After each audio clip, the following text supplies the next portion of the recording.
Саламатсыздар ма оқушылар? Бүгін біз 5-ші сыныптың 491-ші есебін шығарамыз. Есептің берілгенде бізге азайтуды орындаңдар деген амалды орындауымыз қажет.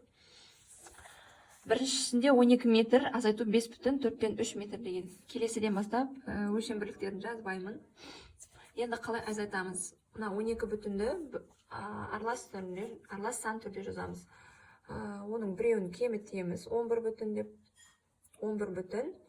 Так, мынаның бөлімі 4, сондықтан мына жерде 4 болады. 11 бүтін 4-тен 4, азайтылған 5 бүтін 4-тен 3. Енді бүтін бөліктен бүтін бөлікті, бөлшектен бөлшекті азайтамыз. 11-ден 5-ті азайтамыз 6, бөлімдер 4, 4-тен 3-ті азайтамыз 1. 6 бүтін 4-тен 1 метр шығады. Келесі 8 бүтін 8-ден 1, азайтылу 2 бүтін 4-тен 1. Ортақ бөлім беремін, бөлімдер әртүрлі екен. 8 болады ортақ бөлім. Мынаған 1-ден, мынаған 2-ден береміз. Сонда 8 бүтін 8-ден 1 азайтылған 2 бүтін 8-ден 2 болады. Енді бөлімдер 1-дей, алымына қарайым. 1-ден 2-ні азайта алмаймын. Сондықтан мына аралас санның бүтін бөлігін біреуге кемітеміз. 7 деп, бөліміне 8 деп, алымына 8-ге 1-ді қосып жазамыз. 9. Азайтылған 2 бүтін 8-ден 2. Енді алымдарын азайта аламыз. 7-ден 2-ні азайтамыз 5, бөлімі 8, 9-дан 2-ні азайтамыз 7. 5 бүтін 8-ден 7 дециметр. Келесі 5 бүтін 4-тен 3 азайту 4 бүтін 8-ден 1. Ортақ бөлім береміз. Мынаған 2-ден, мынаған 1-ден. Сонда 5 бүтін 8-ден 6 азайту 4 бүтін 8-ден 1 болады. Бөлімдер 1-де алымдарында азайта аламыз. 5-тен 4 азайтамыз 1, бөлімі 8, 6-тан 1-ді азайтамыз 5. 1 бүтін 8-ден 5 болады екен. Келесі 6 бүтіннен 7-ден 2 деген бөлшек санды азайтуымыз керек. Азайту үшін мына 6 санын түрлендіріп аламыз.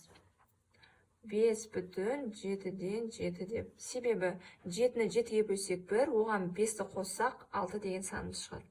Азайтылған 7-ден 2. Енді аралас саннан бөлшек санды азайтамыз. Азайтқан кезде тек бөлшектерін ғана азайтамыз. Бүтін бөлікті қалдырамыз.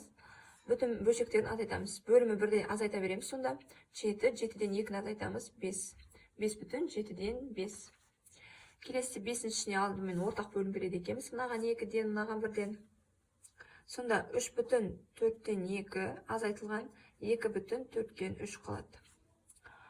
Енді алымдарын азайта алмайды екенбіз. 2-ден 3-ті азайта алмаймыз. Сондықтан мына аралас санның бүтін бөлігін біреуге кемітеміз.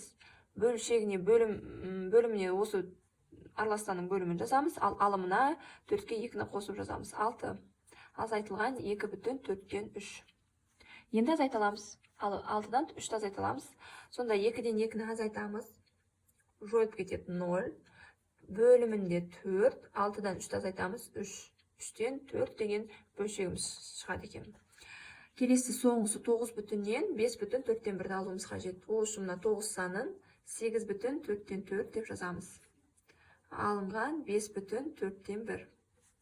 8-ден 5-ті азайтамыз 3, бөлімінде 4, 4-тен 1-ді аламыз 3. 3 бүтін 4-тен 3 деген аралас санымыз шығады.